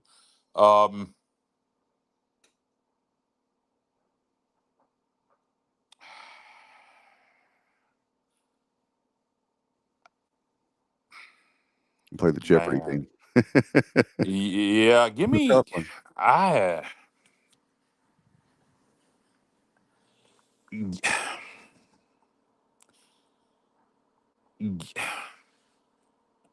Bubba, go ahead. You put it on Bubba. What you got, Dave? I tell you what, I'm going on a limb here because I usually pick the people, that's obvious choice. I'm going Mississippi State. I think they've got something to prove, and they're mad because they can't have the host. So I like Mississippi State. No, it wouldn't surprise me if Virginia wins it. They are a good program. I'm not knocking them. I just have it's just one of those feelings. I'm going to go with my gut feeling and say Mississippi State. Yeah, I like your thought process on Mississippi State being pissed off because they didn't host. I had that same thought.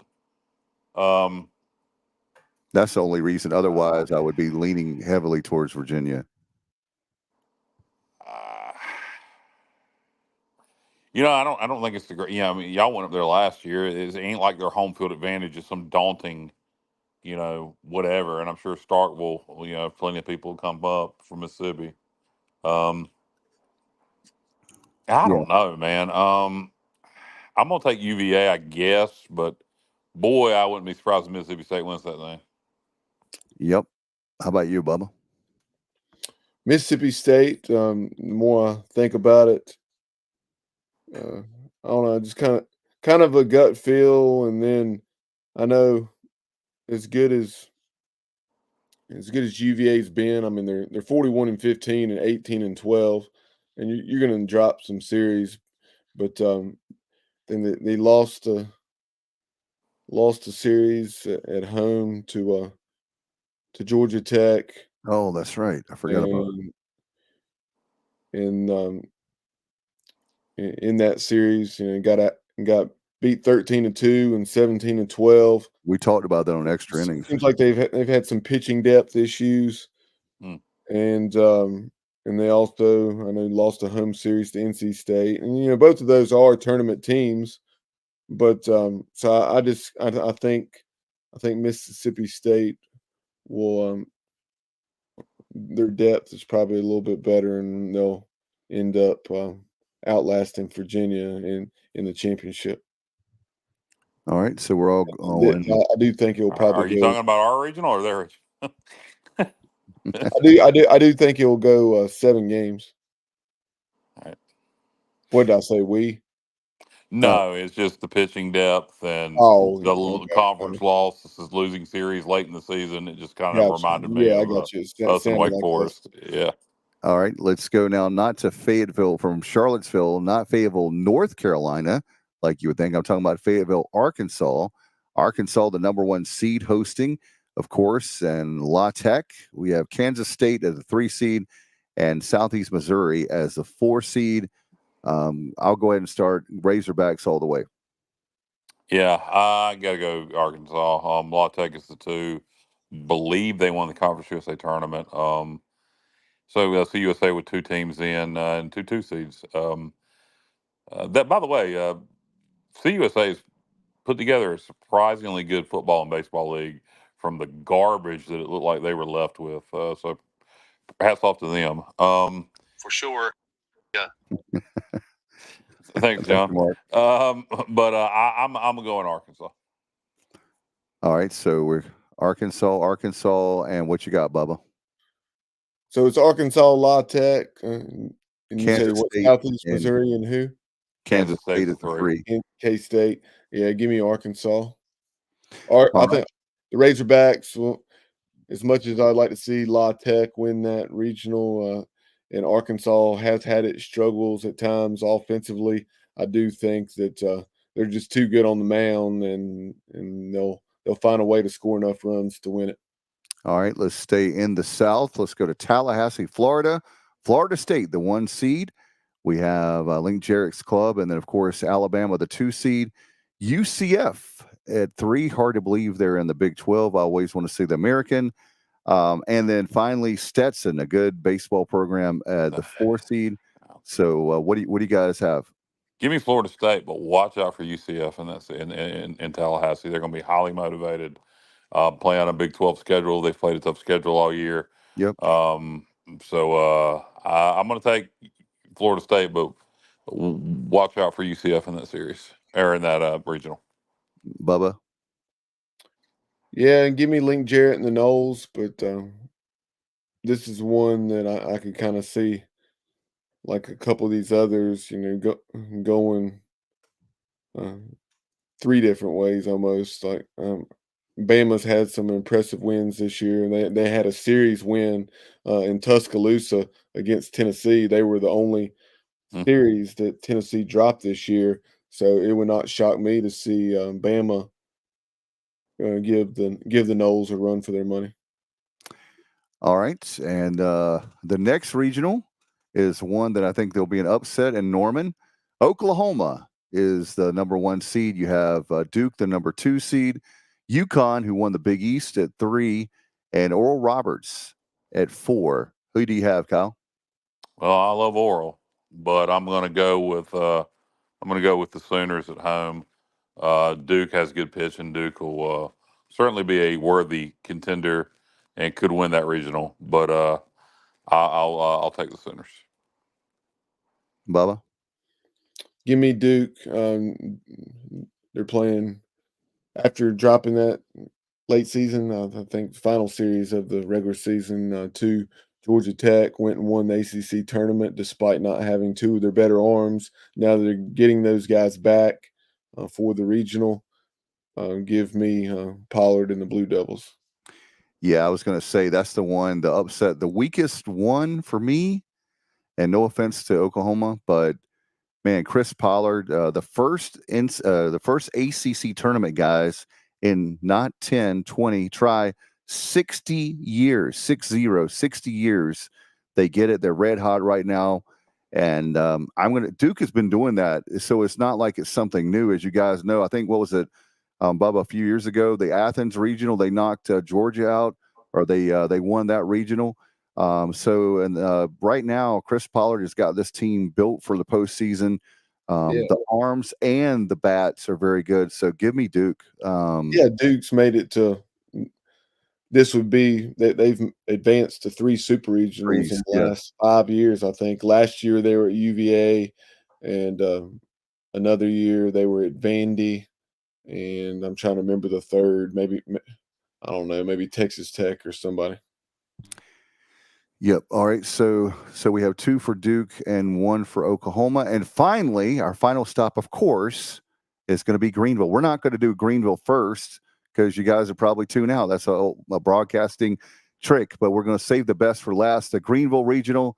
I'm going to start with Bubba. I'm going to put Bubba on the spot first. Please don't put me on the spot. No, give me the Pirates. I think here, the clear storyline, obviously multiple, but Zach Root, Trey Savage. Whenever he gets his first outing of the regional, that will be his first performance in 16 days because of the partially collapsed lung. Hopefully, he's been doing a lot of bullpen work. Yeah. And so hopefully Root, Savage, Lunsford, Shinkman can give us something remotely close to what we expect out of those 3. And they will, or else. And if they do, then I like our chances. Obviously, I'm saying that they will get fairly close to their typical performance, and I think we'll advance to take on Tennessee. Kyle. I'm going to pick the Pirates, obviously, and I'm hoping that our bats come alive, because they by and large were disappointing on in the conference tournament. So we need our bats to step up and do what they can do.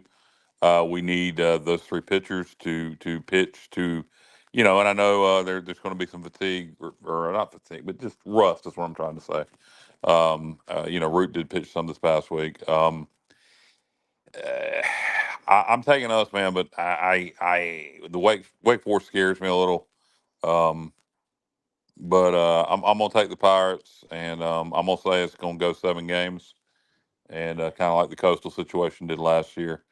And but I'll say at the end of the day, we'll figure out a way to get it done, and the Pirates head to Knoxville.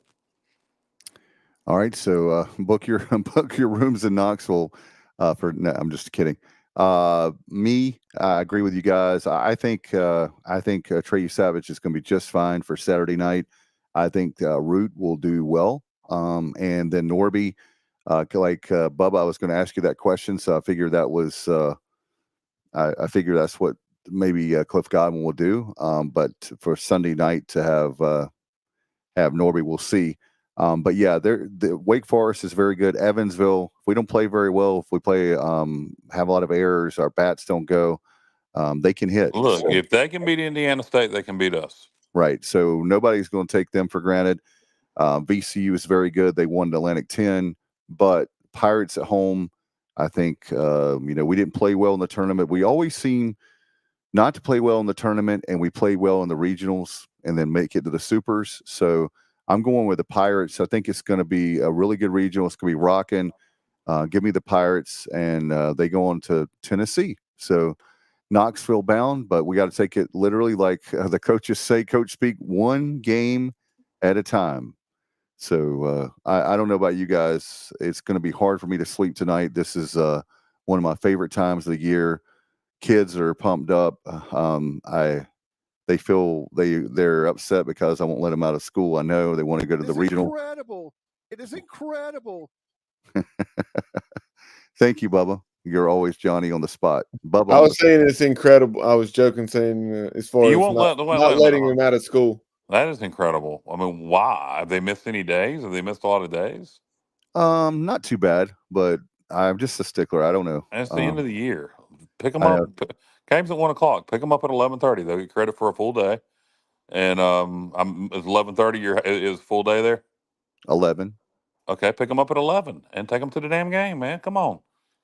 Yeah, well, They're way more important memories. Way more important to make memories for the baseball game than it is to sit in some dumbass classroom and learn some dumbass stuff that you're going to forget by the time you're in middle school. I'm in favor of the kids. Pick them up at 11:00. Take them to the game. all right, I'll tell them. Uncle Kyle says. for words. Well, thank you, Johnny.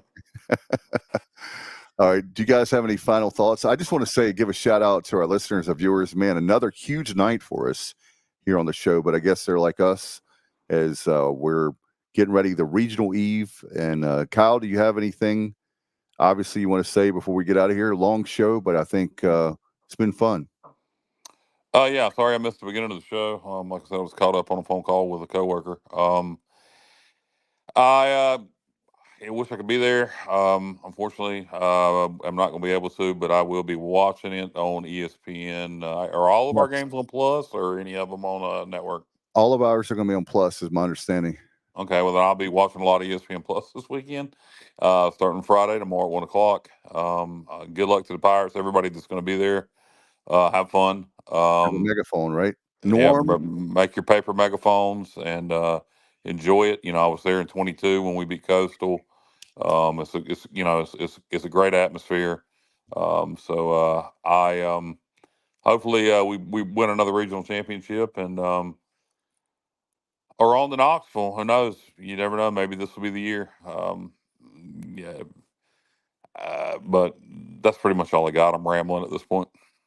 all right. And who's going to have the best tailgate? Our friends in left field, Bubba?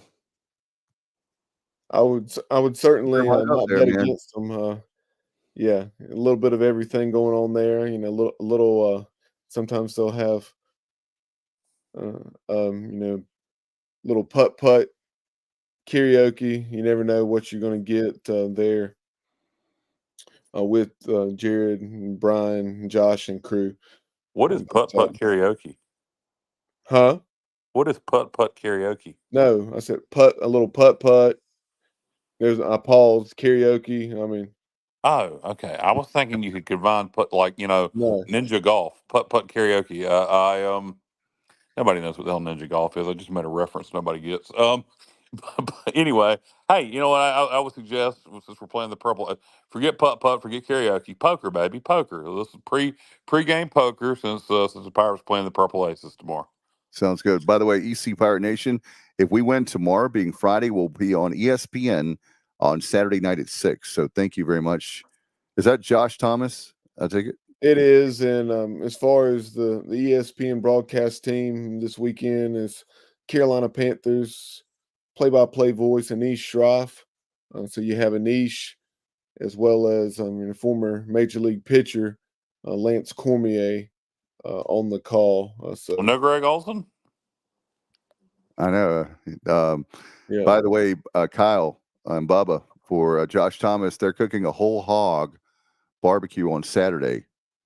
So we're playing Wake Forest. You're going to have a menu to die for and then a game to die for on Saturday I hate night. that saying. I cannot stand that saying. That anytime I hear "to die for," it drives me crazy. That's a pet peeve of mine.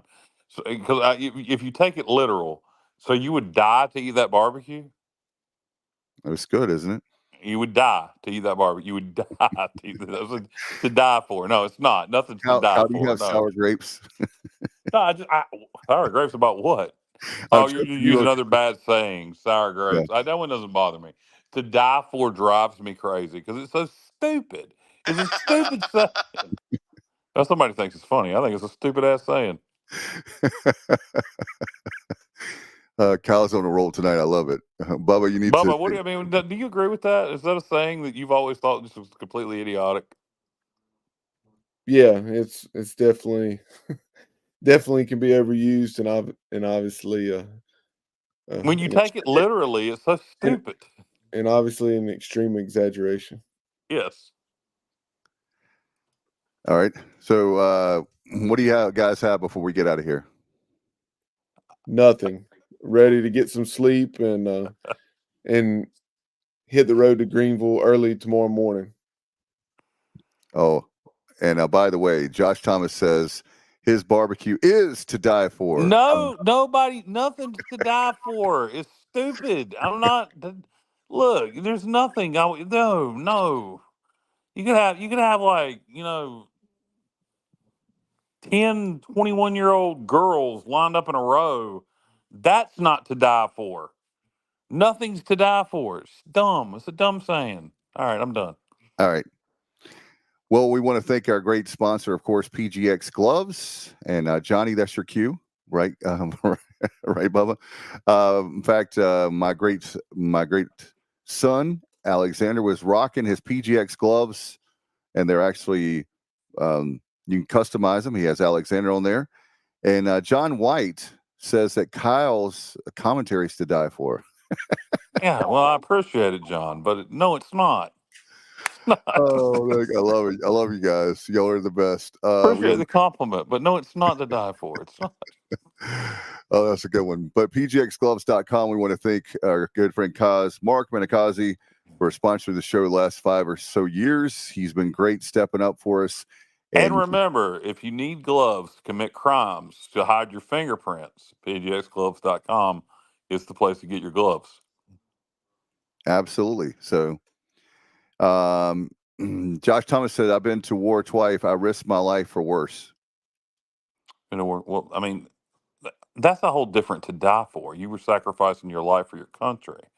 You were trying not to die, but but you would die for your country. I mean, that's honorable. But to die for barbecue, it's not. All right. It's not. Thank you for your service, Josh. Yeah, absolutely. ECU Pirates, put ECU in the promo code there for pgxgloves.com, 20% off. And definitely great stuff. They have golfing gloves. They have everything just for you. Great swag. And that's pgxgloves.com. And if the glove don't fit, reorder. You must have quit. But anyway, Bubba, what about home field? Yeah, appreciate Home Field Apparel. They prefer just to be known as Home Field, but you can go to homefieldapparel.com, over 150 schools. Use promo code TSO at checkout. Save yourself 15% on some great looking pirate gear. You see the Script Pirates hoodie. I just got that one. I love it. Also, I have both of those shirts that you have on the screen, and I'm currently wearing the Script Pirates tee. It looks just like that hoodie that you see there.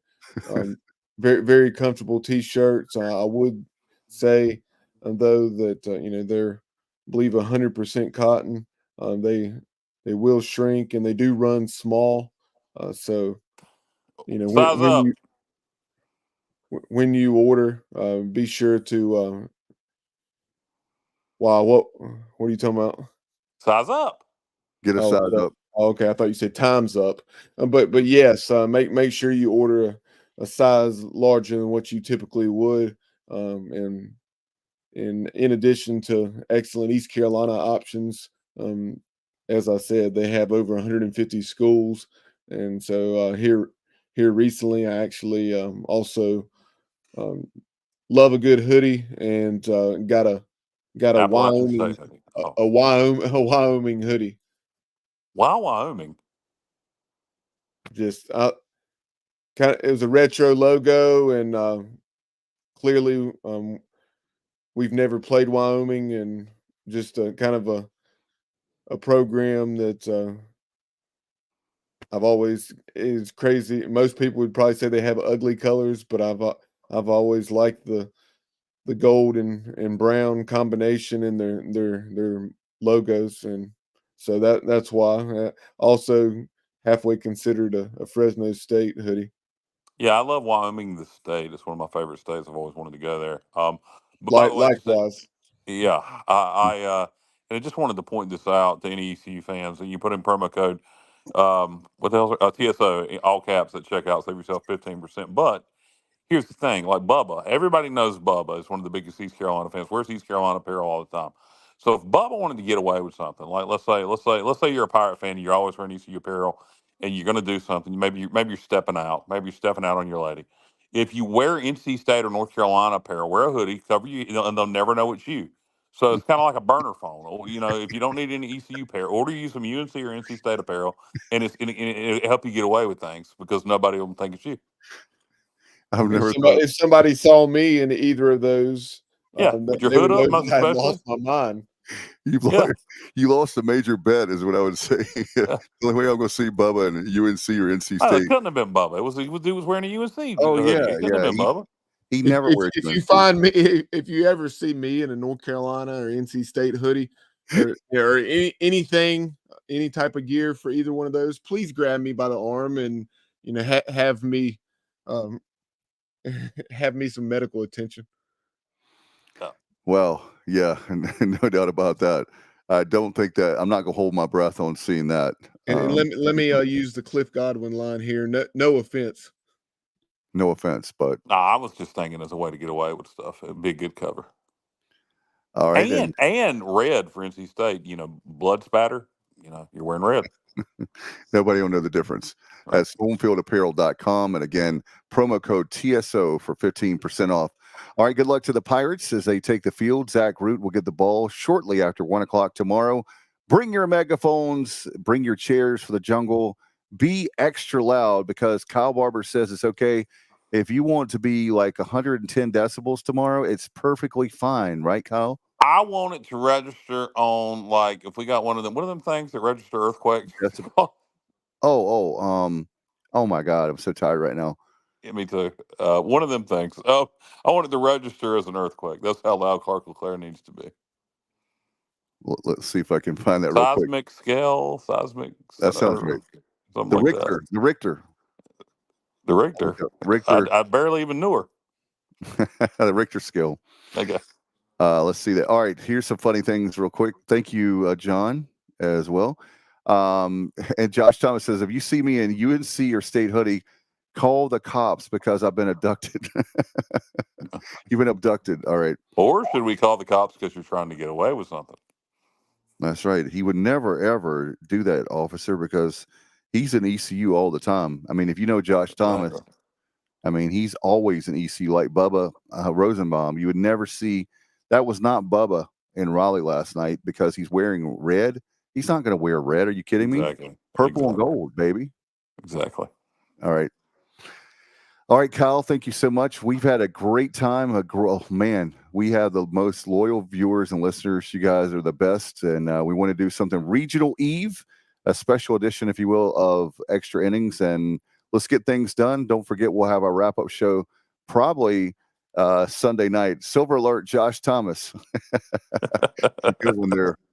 Thanks to our great producer, host. He does it all, Bubba Rosenbaum. And he's going to be getting up early to come here. So to Greenville tomorrow. All right, Kyle, Bubba, and everyone watching. You've been watching and listening to Extra Innings right here on the Sports Objective Special Edition Regional Eve right here. Good night, everybody. And as always, go Pirates. That concludes this week's edition of Extra Innings, presented by PGXGloves.com on the Sports Objective. Join us again next Sunday night as we will again talk East Carolina Pirate baseball. Be sure to follow the Sports Objective on social media. It can be found at the Sports OBJ on X, at the Sports Objective on Instagram and TikTok. Like and follow the show on Facebook and subscribe to our YouTube channel. When you subscribe, be sure to click the notification bell and all so you're alerted on your device anytime we go live or upload new content. As always, we appreciate you watching and listening to the show. Go Pirates!